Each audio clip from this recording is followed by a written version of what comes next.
চিনির মধ্যে গরুর মাংসের হাড়ের গুঁড়ো। আপনি যে চিনি খাচ্ছেন তার মধ্যে থাকতে পারে বনচার। যে বনচার মরা পশু, ছাগল, গরু, কুত্তা তাদের যে হাড়, সেই হাড়কে পুড়িয়ে চিনি সাদা করা হচ্ছে এবং তার সেলফ লাইফকে বাড়ানো হচ্ছে। আপনারা জানেন গত বছর তিরুপতি বালাজি মন্দিরে কেস হয়েছিল, যেখানে লাড্ডুর মধ্যে গরুর মাংসের চর্বি মেশানো হয়েছিল। কিন্তু সেই গরুর মাংসের চর্বি শুধু ঘিয়ে ছিল না, চিনির মধ্যেও ছিল। যেখানে গরুর মাংসের হাড়কে গুঁড়িয়ে চিনি অত্যন্ত সাদা করা হতো তার সেল বাড়ানোর জন্য।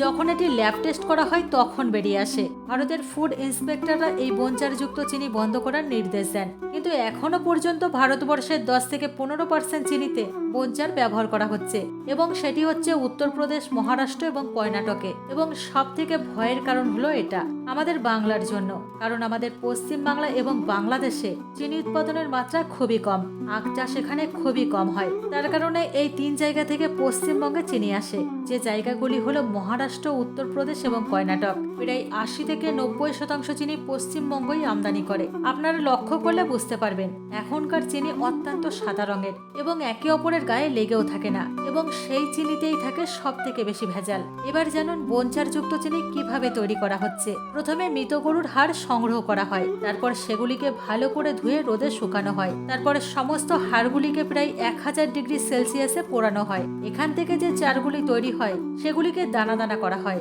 এরপর আখের থেকে যে অরিজিনাল চিনিটা আসে, তখন সেই চিনিটা হালকা হালকা বাদামি কালারের থাকে বা হলুদ কালারের থাকে। তারপর মৃত গরুর হাড়ের চারকোল সেই চিনির মধ্যে মিশ্রিত করা হয় এবং চিনি পরিশোধিত করা হয়। তারপর যে চিনিগুলি বেরিয়ে আসে তা অত্যন্ত সাদা ধবধবে। এবার ভাবুন, যারা ধর্ম অবলম্বী মানুষ, ধর্মকর্ম করে, শাস্তিক আহার করে, তাদের কি অবস্থা হচ্ছে একবার শুধু ভাবুন।